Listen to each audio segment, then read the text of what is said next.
for this. This is very nice. I loved it.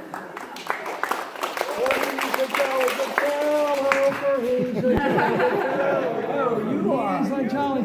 No. Thank you. No, but it's been a good visit. It's been a short visit to Arizona, and we did a little bit of activity over at the Capitol, and I think we'll hear a little bit about that. So they're moving along. They were talking about an issue that I've talked about for 5, 10, 15, 30 years. But it's getting more attention than ever before, more than I ever believed it would get. And I was working Congress on the assumption that the first time I ran was just to get a couple things off my chest. And when I told my wife I was running for Congress, this was in '73, because that was right shortly after Bretton Woods broke down. She said, well, what do you want to run for Congress for?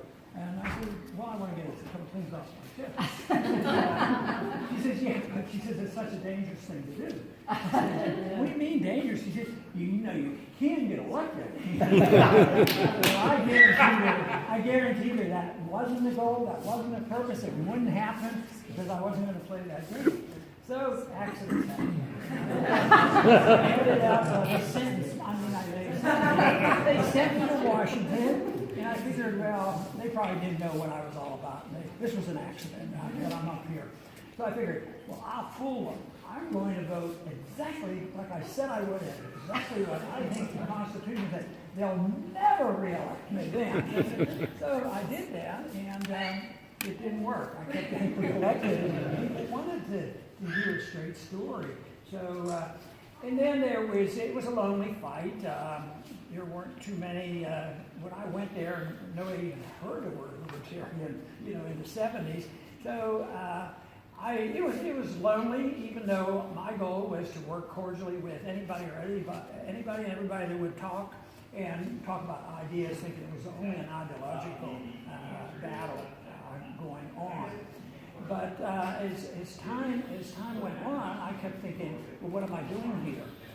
So I said, well, maybe if I do this and my district still will send me, I'll just set a record, in case somebody wants to look at it someday, and they'd come back and look at it. And I did that for 4 terms, and I thought, I still don't know why I'm here. So I thought, I missed my practice. I went back to practice medicine in 1984, 85, and stayed out for 12 years.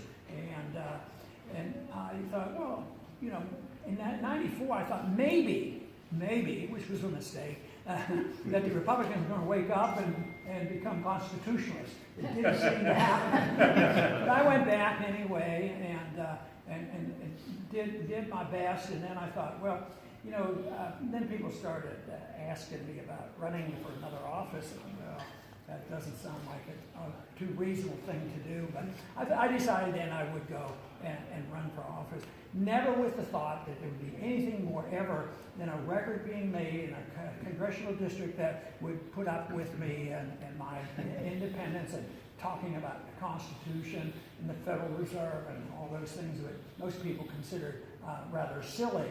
So, but to my surprise, there were a lot of people like you out there that I had found, they found me or something, more than I ever dreamed of, and it was especially among young people, teenagers and college kids, and I really believe sincerely that they were interested in and fascinated with the message of liberty, and that it was related somewhat to what the founders wanted, and it's related to peace and prosperity, and that there was a lot of enthusiasm.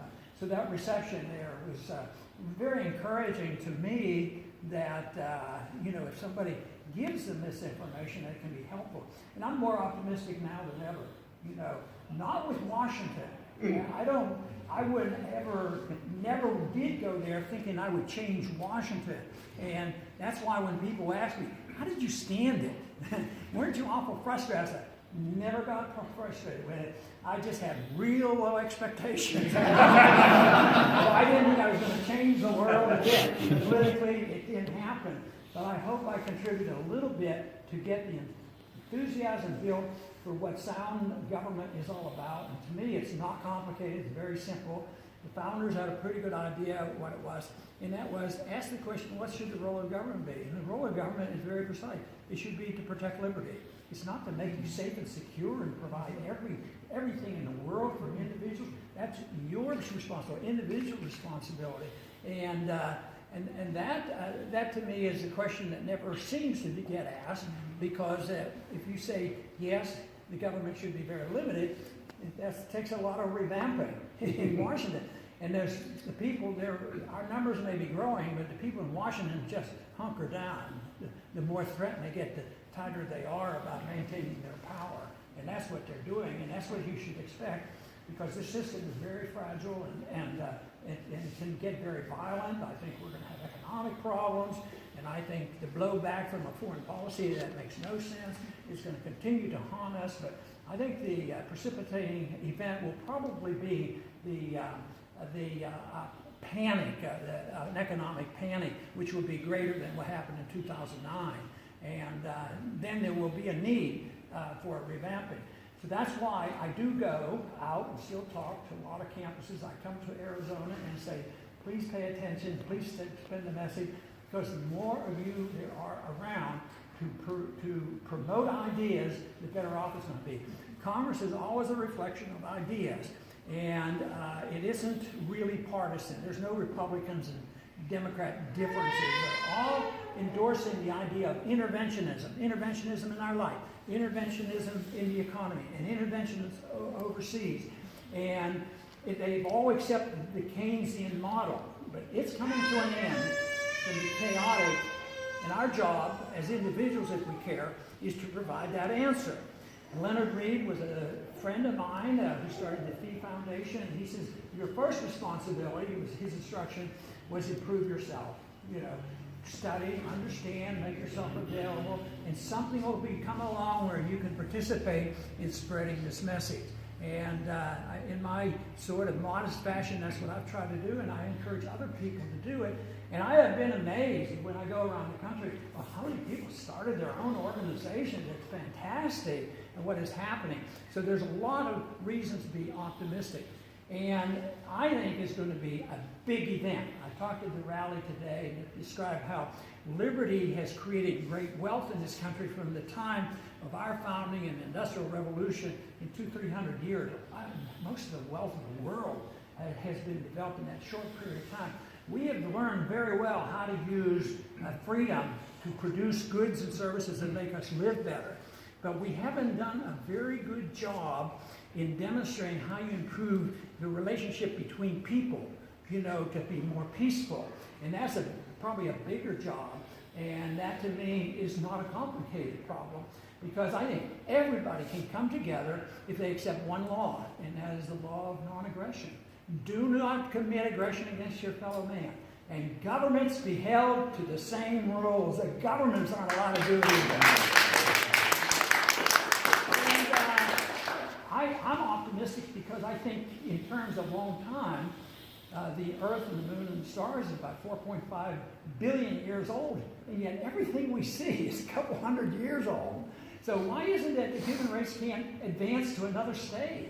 Why did we have all that advancement in technology in terms of the nuclear weapons and kill 100 and 200 million people in the last century? Why can't we all of a sudden have this understanding which really invites people to come together? Oh, you mean I'm free to do whatever I want? You mean the government's not going to tell me who I have to marry or not allowed to marry and what bathroom I have to go to? That kind of stuff. People get to decide this. People are free to do these things. And I think religiously speaking, an election should bring all factions together. And this is why when you meet an honest progressive, it's really interesting. Dennis Kucinich was one of my best friends. And we disagreed on medical care. But we just sort of set it aside and we talked about civil liberties and foreign policy. But we came together on that issue. There's no reason why on these things we can't work with people. So it's for that reason I'm an optimist, and I always get encouragement when I come out and talk to a few true believers. And I thank you very much. And once again, for the host and hostess, thank you very much for putting this.